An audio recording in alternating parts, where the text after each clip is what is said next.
All right, welcome back, everybody. Episode 4. Tony and I are still going. We still got a story to tell. Still here. Yeah, there's still plenty of story to go. And again, I said it on last week's episode. I'm going to say it on this week's episode.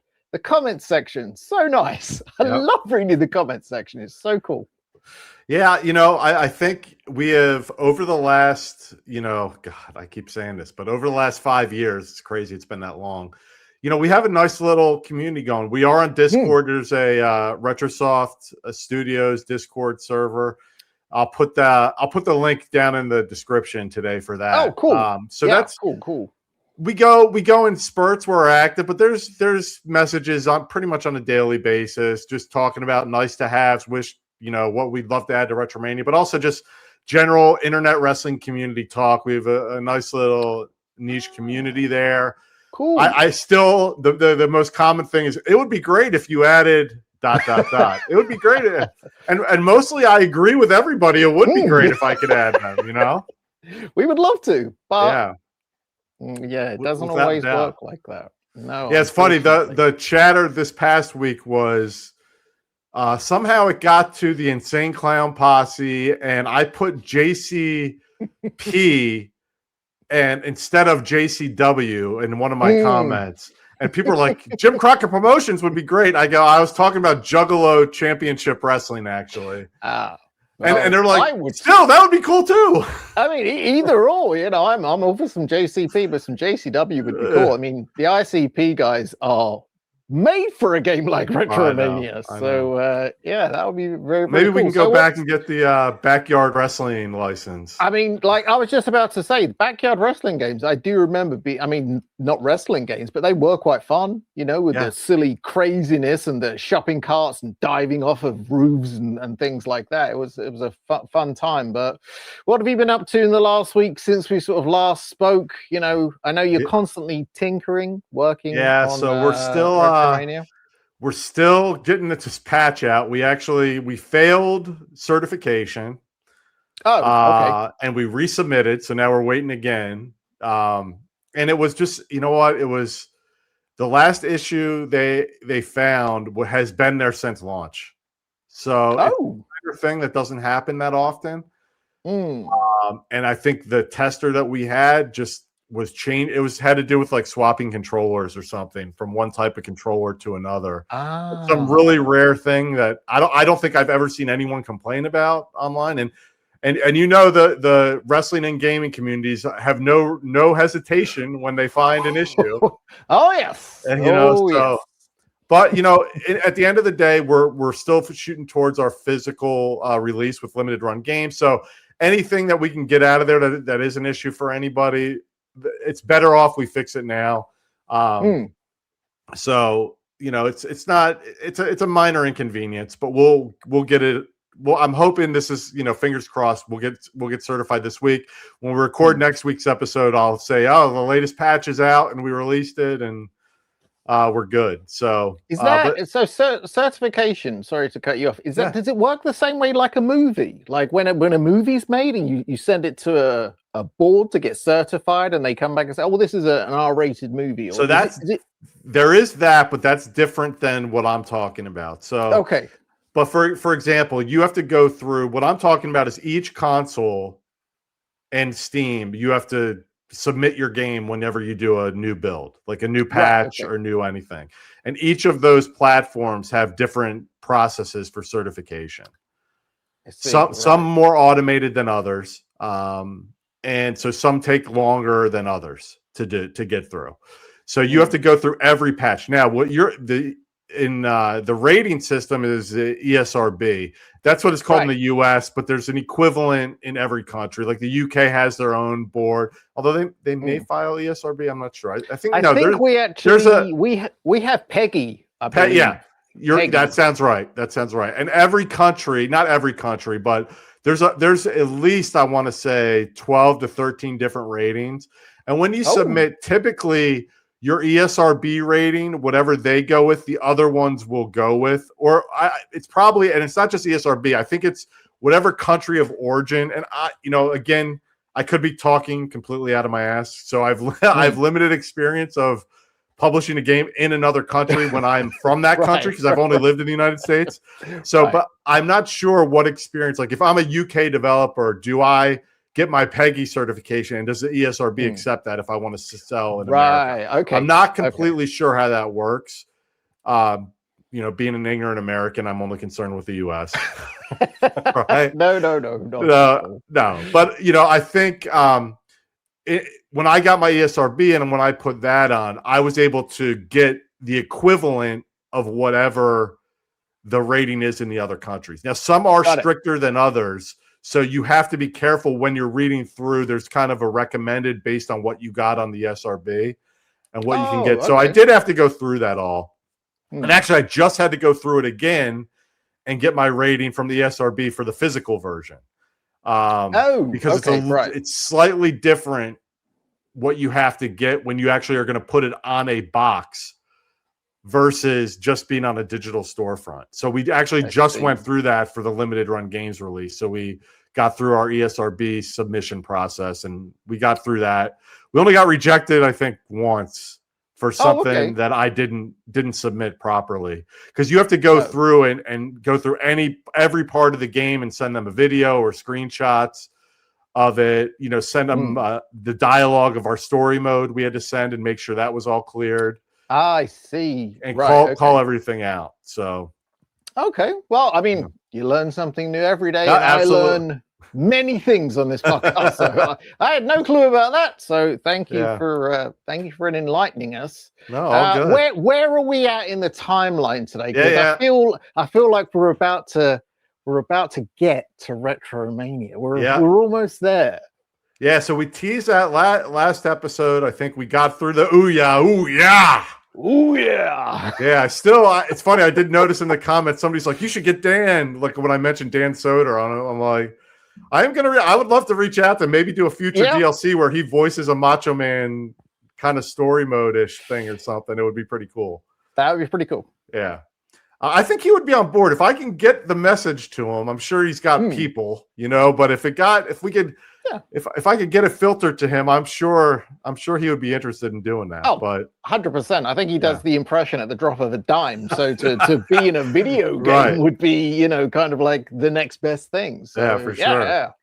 So we got through that. We got through my ill-fated fighting game and everything for a little bit of a recap. So if you didn't see the last episode, and this is the first one you're getting, if you want to learn about the Ouya, Myth Wars, a fighting game that we started, and a Neo Geo track and field type game, check out episode 3. But this one, so we kind of got up to the point where we stopped was, now I'm gonna make a game and I'm gonna start coding it. So the first thing I do, this episode, we're gonna get a lot into the artwork because that was kind of the first thing I needed. Right. But we'll kind of take it before we get to that point. The first thing was, now I got to pick an engine that I'm going to code the game in. Okay. So this will kind of be a two-part episode where we go into the engine, because there's not a ton to discuss there, and then we'll kind of dovetail into the art aspect. But the engine was, you know, at the time I was familiar with Game Maker Studio. I knew of Unity and I knew of Unreal.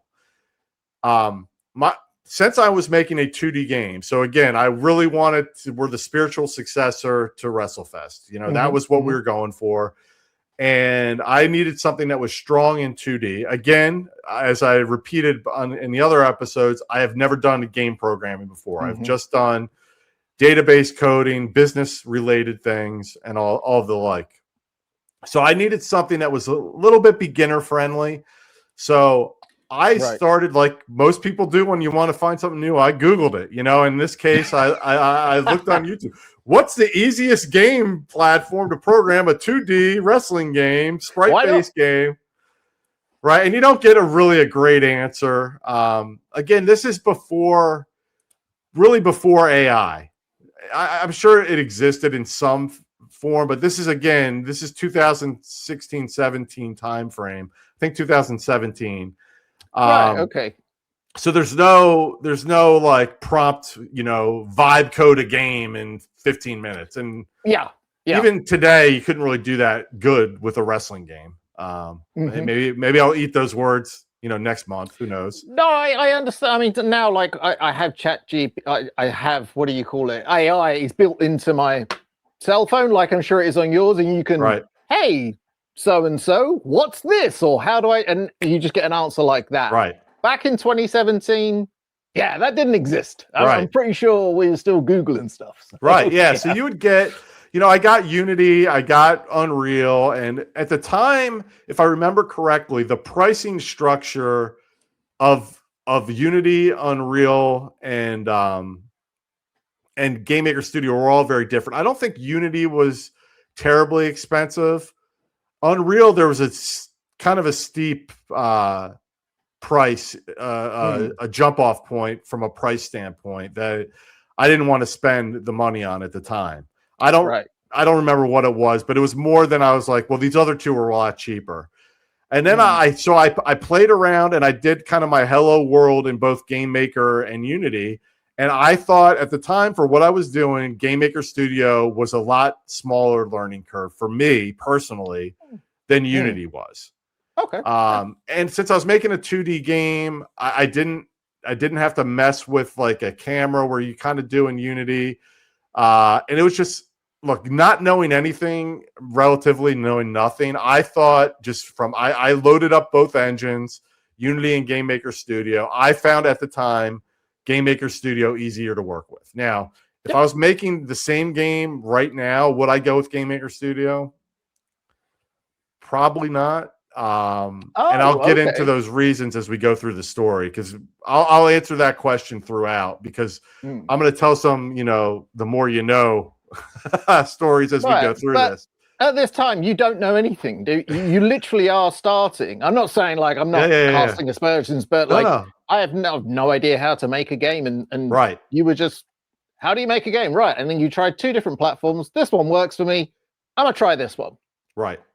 Exactly. Yeah. Okay. So I ended up going with, so I found what I did find first is, and this is how any first time developers have probably done it, but now we are in such a great time. And we were even in 2017 where I could go online and I had free tutorials for both Unity and Game Maker Studio. So people had whole series, how to make a platformer in Game Maker, how to make a platformer in Unity, So I started with just like a beginner's guide to Unity and a beginner's guide to Game Maker Studio. And I did both of them. I coded my first little parts of a game in both. I spent several weeks on it. And then I decided, you know what? I think I like the speed I can iterate in Game Maker better than I can in Unity. And that's really, I didn't have the foresight to think, well, I'm not going to be the only one working on this. I'm going to have to get other people doing it. I didn't really think about that at the time. I was just like, I can get more done quicker in Game Maker Studio right now than I can in Unity. Makes sense. And I was just like, all right, I'm running with that. So at that point, I did kind of a deeper dive into Game Maker Studio, and I found additional tutorials. And I want to say, I think his name was Sean something or other, but he had a great series of tutorials on Game Maker. So is this on YouTube? On YouTube. Oh, it's on YouTube. Okay, great. And they're still there. And I just started following along, and I started making a platformer game just to get the basics done. So I probably spent, the better part of 4 or 5 months coding this, a little time during the day when I had a little bit of downtime from my day job. And then mostly at night when I wasn't coaching or doing something with my family, I was working on Game Maker and going through these tutorials. Right. And one of the first thing, once I got the basics down, and I did that, like I said, over several weeks, a couple months, I'm like, all right, enough of this. I'm making a wrestling game. So I said, what am I going to start with? So it was still even a little daunting to jump right into the gameplay aspect. So I thought I was a spiritual successor to WrestleFest, and I did like the wrestler entrances and how they were done. So I did something very similar in RetroMania. So I'm like, all right, I went on, there's something called asset stores that you can get in both Unity and Game Maker, where you can just go down and for $20 or $10 or whatever it is, purchase a bunch of assets. So a bunch of artwork, so sprites that I could put in my game. So I did that first, and I was like, I couldn't get excited about like the sprites that I could buy. Like nothing, there's no wrestling sprites to buy. Like there's nothing you can get on the Game Maker store that resembles WrestleFest or RetroMania, right? Okay. So I'm like, all right, what am I going to do? So if you remember back when we were doing this as a fan project, I guess 2 episodes ago, I talked about ripping sprites out of WrestleFest. So I had most of that done. So if you want to queue up the YouTube video I sent you, I call this the perfect sprite sheet. So I'll give you a second here. I've seen it. Dun, dun, yes, because of copyright, we cannot have the music. We can't have the music, but when I posted this online, I had Mr. Perfect's theme song playing in the background. And I called this the perfect sprite sheet. So this is every sprite and every animation that was in WrestleFest for Mr. Perfect. Right. Okay. Man, there's so much. Yeah. So, and this, and I didn't even realize until we actually finished this, all the sprites that, and in my eyes, like was dollar signs. Man, this is going to cost a lot of money, right? So how am I going to create all of this artwork? And we're still going, we're still going. I just like the slightest little arm movement. There is another sprite for that. It's crazy. There's the high five at the end of every match. The losing pose. Here's the taunts. Now we get into the offensive moves, the punches, the kicks. So cool. Then the tie up, the punching sequence. You ripped all of these or copied these by hand. Yeah. So, like I said, I hired this. I think I said this in episode 2, but I found somebody in Greece to drop the backgrounds from the WrestleFest ROM. So it was easier for me to take out all of the individual sprites. I see.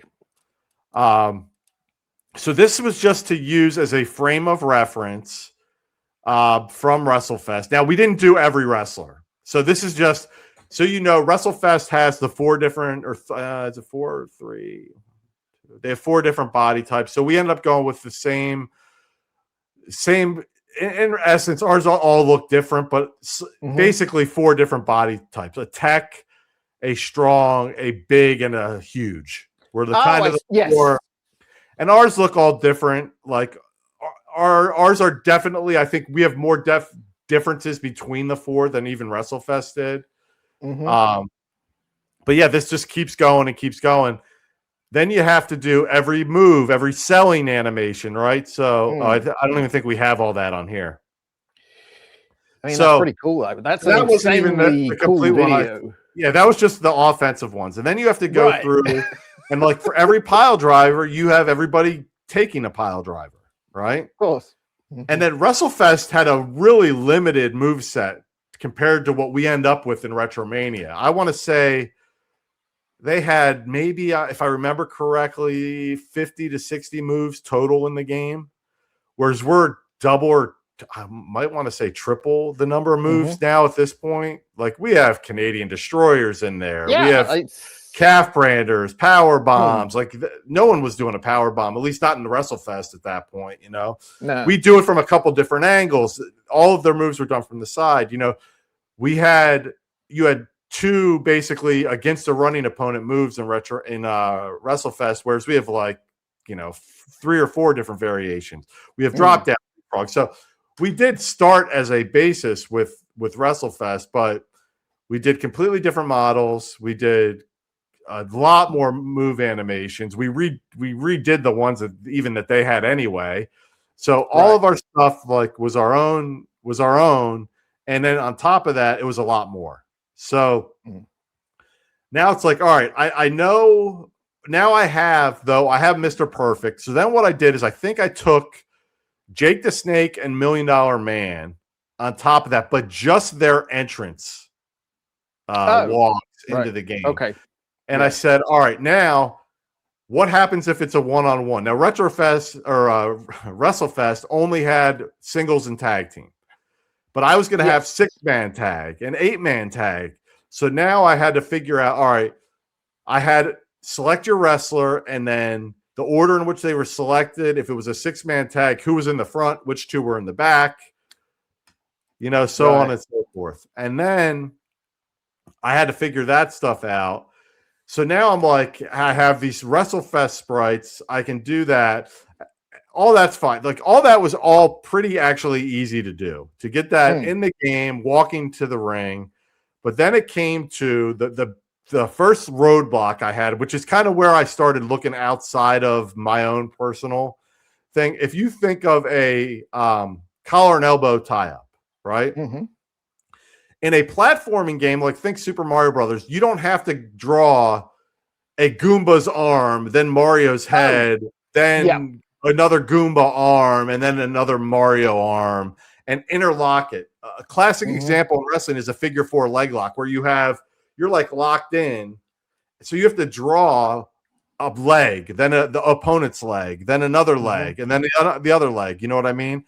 I had no idea how to do that. How do I layer sprites on top of each other and have the game draw them correctly? And I'm just like, I have no idea. Yeah. So I started looking at WrestleFest again. I'm like, how did they do it? And when I started pulling out the sprites, you saw just the arm in certain things. Oh, right. Okay. So you would have an entire body slam, but both arms were also on separate sprite sheets without the rest of the body. So you would have to draw in layers on the game screen. Oh. So you would draw an arm, then you would draw a body, then you would draw the opponent's arm, then you would draw the opponent's body. But to the naked eye, you wouldn't see that. You would just see a continuous 2 sprites. You'd see one wrestler and the other wrestler, right? Right. So this may be common knowledge to any game developer out there, but for a first timer, this was not common knowledge. I had no idea how to do that. Performance-wise, now I'm drawing 4 sprites instead of 1 or 2, really. I'm drawing 4. It doubles. And then if you get to more complicated moves, you could have 6 different layers on the sprite that you need. Like the Doomsday device. Now I have 2 wrestlers, and I have a 3rd wrestler that they're getting, the move done to them. 2, yeah. So now it's just compounds. So now I'm like, now I have 2 problems. I have a lot of artwork that I need to get done, and I'm not an artist. Yep. And now I'm already at the limit of my Game Maker tutorials because there's no tutorial that really shows how to overlay body parts. Right, at least there weren't. There may be now, but at the time there was no how to make a wrestling game tutorial. And I don't think to this day there's still not a tutorial of somebody that goes through how to make a wrestling game. Right? It doesn't. They don't exist because they're hard to make. And you learn for all the projects that have come out, or been announced. And there's a couple out right now that have been in development for years and years that have still, it's hard. It's hard to make a wrestling game. Like one of the reasons I got into I'll make a wrestling game. Cause if you circa 2017, when I'm starting to work on this is before Fire Pro World was announced. So all you had was, I think Action Arcade Wrestling was probably announced before me. And then there was the WWE games and the M. Dickey games. So Wrestling Empire. Oh, yes. Yeah. So that's it. I don't think there was anything else. There was talks of other games coming out. And there were a couple more announcements later in 2020 and 2021. A couple other, and some that are still, there's Pro Wrestling X on top of that. So that was already, that was already announced. But still, if I launch, I'm top 5 wrestling games of the year that I launch in because there aren't 5 wrestling games, right? Yeah. I mean, we're long gone from the heyday of, Aki releasing 2 games in the same year, and then having THQ release another 2, and then an indie game coming out now again, and then multiple Japanese games coming out. Yeah. Aki was, but the port to the I know West, what you mean. Yes, where in the Super Nintendo days and even the N64, I'm not sure what console generation those are, 3 and 4 or 4 and 5 or whatever they are. 3 and 4, I think. Yeah, so that was like the heyday of where you're getting a lot of wrestling games out in that 16-bit era, and then into the 32-bit era with the N64 and the PlayStation, where we're spoiled at that regard. Now, the games aren't necessarily all great. For every No Mercy, there's a Backyard Assault. You know what I mean? Of course. I mean, I got the Simpsons wrestling back here, and I've got Power Move Pro Wrestling up there. I mean, it was just a great time if you enjoyed wrestling games, right? Good or bad. You could still find a game with wrestling in the title, whereas that dried up real quick. Yeah. So now it's like, well, and that whole tune, and I think I don't know if I said that on the podcast or offline, but one of my first people I had to sell on this was my wife. How much is this game going to cost us to make? So, so I had to think of I put my marketing cap on, and, fortunately enough, I'm passionate about wrestling. So I'm like, oh, wrestling's perfect. Not only is it a smaller market, which isn't necessarily ideal, but there aren't a lot of games to compete with. So my competition was low in that there weren't a lot. Now I come to find out, primarily in my mind, that's because those games are hard to make. Now you could say it's also maybe a niche audience, but when you look at the WWE games selling 1.52 million copies every year, there's definitely a market for wrestling games, just WWE completely owns it in 2017. And up till today, really, I mean, I maybe scratched the surface, but Matt Dickey's done a great job of kind of carving out his niche in there. And you had WrestleQuest come out, had carved out a little niche. So there's definitely room for other games, and I think there is hunger there for it. I learned a lot making RetroMania. Maybe there's some decisions I'll change as we go through this, but right now I thought, all right, there aren't a lot of wrestling games. I'm not an artist. I've settled on Game Maker. How do I layer sprites? And now what do I do? So I'm like, all right, I'm not going to go through and rip every sprite out of WrestleFest. One, they're kind of useless at the end of the day because somebody else made them. I can't use them. They're copyrighted characters. So now I'm like, all right, what am I going to do? So now we're going to kind of segue. I'm going to leave program behind. I've come to the decision. I don't know enough to program this game myself. I have an entrance walk-in with Jake the Snake, Mr. Perfect, and $1 Million Man. That's about it. And I'm not even going to attempt the gameplay piece of this at this point in time. I can make if I wanted to make a wrestling platformer, I could. Okay. So using your skills, you mean? Right. Yeah. Okay. Right. Gotcha. So, because there were tutorials, like I said, there's a tutorial how to make a platformer. I could run through that and do something like that, but that's what isn't what I wanted to do. So I decided that let's focus on the artwork, because I know I can't use this artwork. If I'm going to hire a programmer, I thought, all right, I'm going to need some artwork that he can use. So now it's like, where do you find a sprite artist? Okay. Like, I don't know any artists locally, that do sprite artwork. So I fall back to Google. What do I look? I look 2D pixel art for WrestleFest-like game, 2D pixel art for a wrestling game. Yeah. 2D pixel art. So, you're not going to find exactly what you want. And I don't know if I was naive or ignorant or just didn't know any better. I was like, what am I going to find? Funny enough, a guy named Jacob posts some fan art for WrestleFest where he redid The Undertaker, Kurt Angle. That's cool. And a bunch of people. So I reached out to him. I find his contact. He's interested. All right, great. There's another, it's now called Upwork, is a staffing. There's something called Fiverr too. That wasn't around then, but there's these contractors that you can go out and find.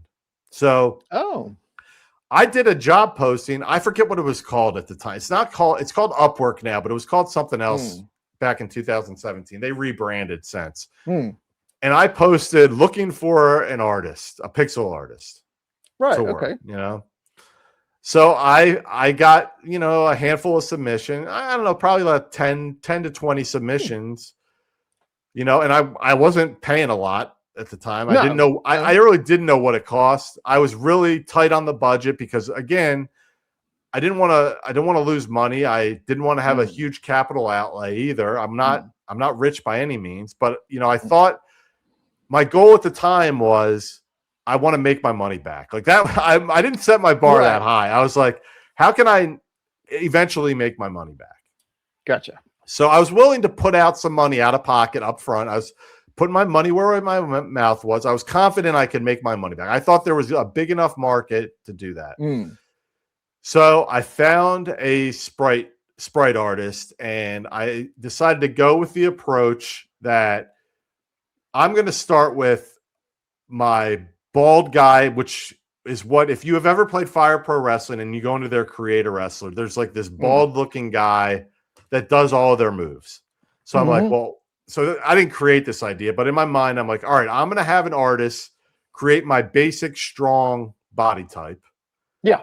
Then I'm going to have him modify it to my little bit smaller, like your Mr. Perfect, Bret Hart style would be my technical wrestler. My strong was your, Hulk Hogan, Ultimate Warrior, Road Warriors kind of wrestler.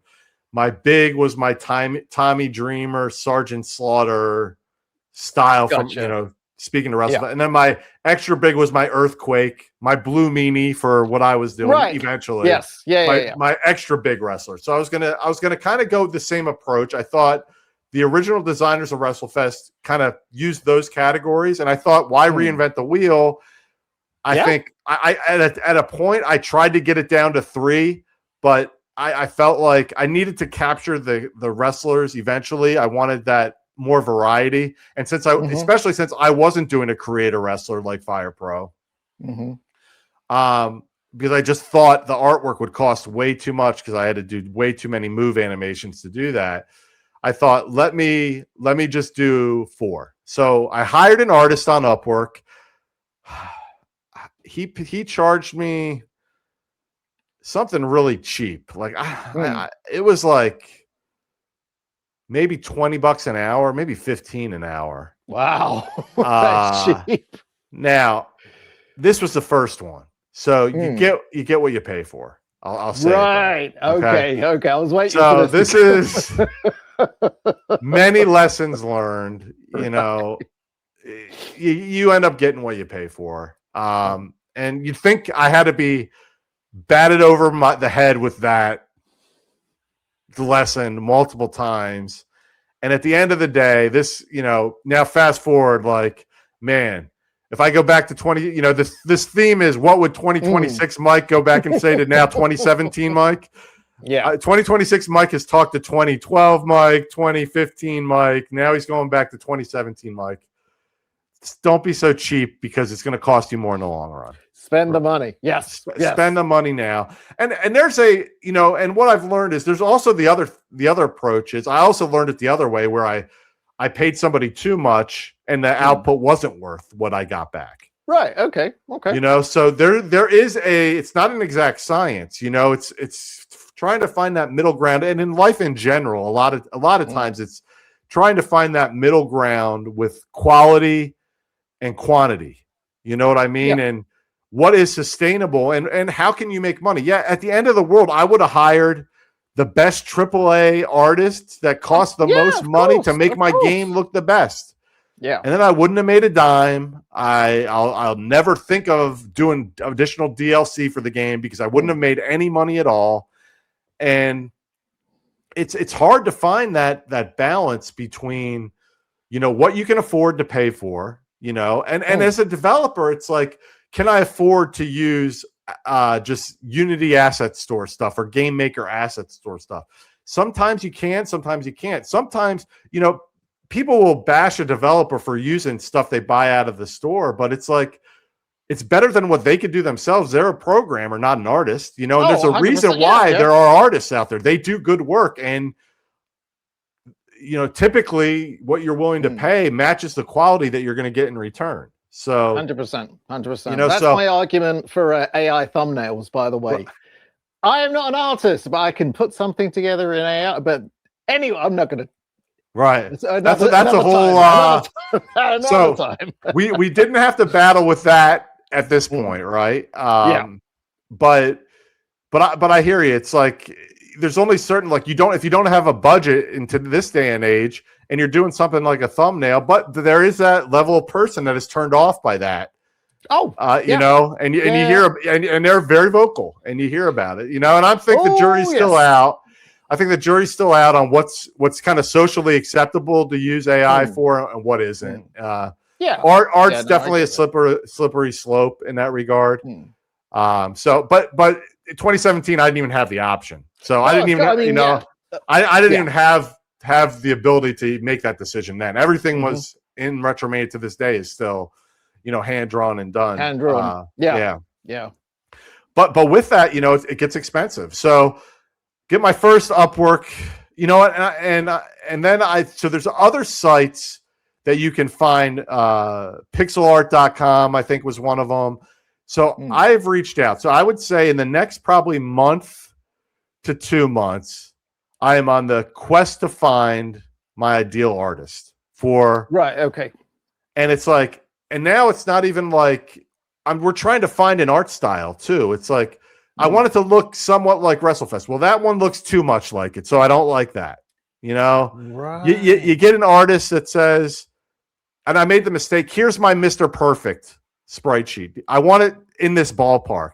Well, then a couple artists will send back, well, here it is, and it's exactly the Mr. Perfect art. Yeah. I'm like, no, I don't want exactly. I want it to be our own because I don't want any copyright to worry about any copyright stuff. And even though it's 30 years old at this or 25 years old at this point, I don't care. Like, I want this to be ours. I want to put our footprint on it. I want it to be, it's a spiritual success for it. It's not, a ripoff or anything. So, yeah. So now I'm like trying to find an artist that gets it, like I get it. You want roughly the same size. I like the big sprites, but the proportions need to be a little bit different. The hands, I think they use 3 fingers or something on the WrestleFest hands. We use 5, so little things like that. But we also had to look into what I didn't like about the Fire Pro was the joints that were exposed with the way they did their puppeteering. Now I've since realized why they did it, because it's a lot easier to animate once you do that and spend the money to do that. Right. But at the time, I had no concept of that. My goal at this point is find an artist that can do 12 to 16 wrestlers. Right. And in my mind, my art pipeline is I'm going to get these 4 body types done. Then I'm going to find additional artists that can create whoever my characters end up being. Right. So at this point, I don't know if I'm going to have professional wrestlers. I'm floating around, and here's a little teaser. I'm floating around YouTubers that we're going to sign on. That'll probably lead into the next episode, I'm thinking. YouTubers like personalities. Yes. Oh. So stay tuned. I think that comes up in our timeline. That's next week's episode. Interesting. Enter the YouTuber. But now it's you had your 4 body types. Yeah. That was the starting point, was you have your 4 body types, and those 4 body types, wrestlers will fit one of those 4 body types. Yep.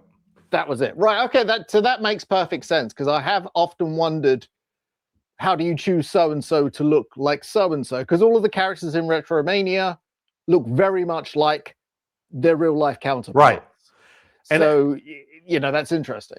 And that's a good point, though, because we did a lot of, if you look, it's like their facial features is what kind of sets them apart versus, and just their gear and everything they're wearing. But if you look like Ultimate Warrior, the Road Warriors, and Hulk Hogan are all the exact same body type in WrestleFest.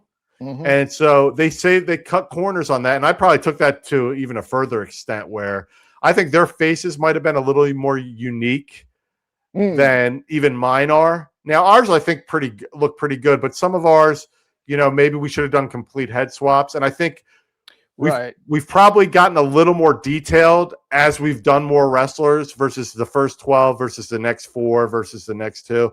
As I got a little more confident in that, I think we have something here.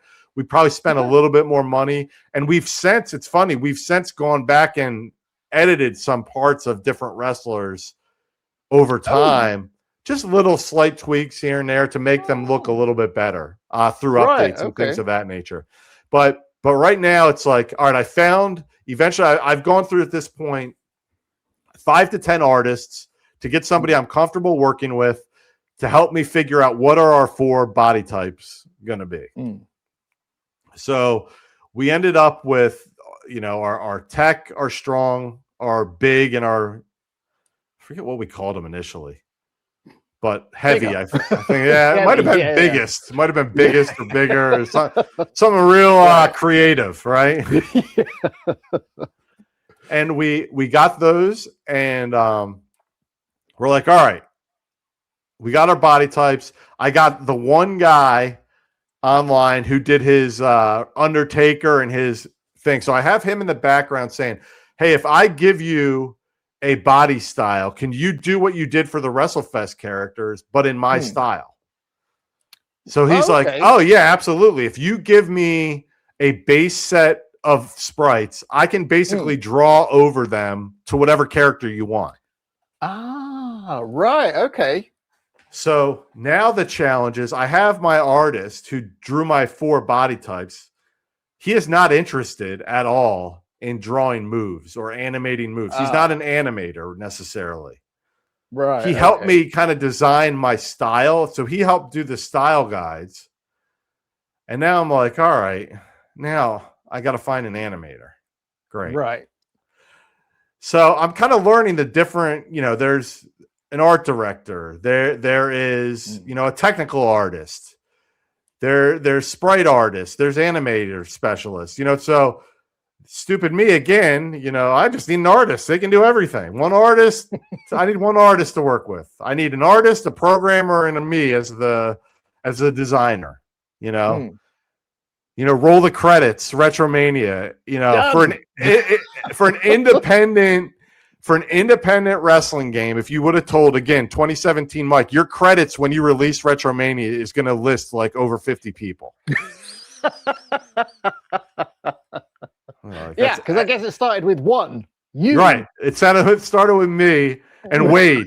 I had Wade working for free at this point from the Wrestling Legends Forum back in 2011, and me and him, and then now roll the credits to 2021, and we have over 50 names on the list. So now some of that was probably bloat, but I credited everybody who put it, worked on the game. But now I'm back at square one, and I'm making my mistakes, and I'm learning. I'm going through, wasted probably a couple $1,000s on artists that gave me crap back. One guy, blew it up, copied, gave me back distorted frames that he used. So we got a lot of stuff that ended up being unusable initially. Not that I spent a lot. I think Gary V is always like hire quickly and fire quicker. Is his motto. Like, don't waste time working with people that you either don't mesh with, don't do great work. You're not going to change them to an extent. Now, there's something to be said about hiring an intern who doesn't have a lot of experience in nurturing them along the way. But I was trying to hire the best, most experienced artist that I could afford. Like, that was kind of what I was trying to go for. Yeah. And I learned, like, I had to be able to find a way to afford a little bit better quality, because I was wasting money with what I thought I could afford at the time. Right. So right. I had to get comfortable not skimping on the artwork. So we got our 4 body types now. Now I got to find an animator and go through the animation process. And I got to find additional sprite artists. And on top of that, I got to figure out what the hell they're going to draw. So right at this point, I have no IP. I have no wrestlers. I'm kind of thinking about using YouTube personalities. That's kind of that's going through my head at this time. And we got to just see where we're going to go from here.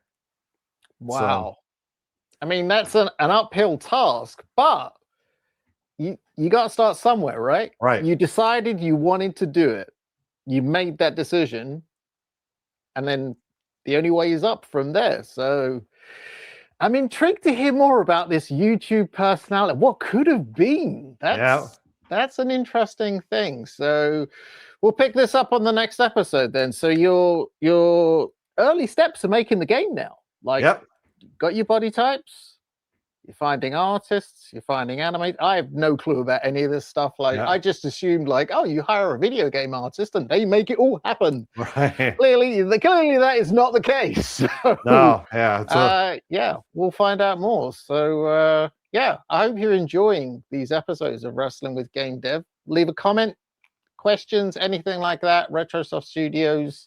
But yeah, Mike, this is the most fun hour I spend every week. I'm not gonna lie to you. It is so fun hearing about this stuff. So cannot wait for next week for more Wrestling with Game Dev.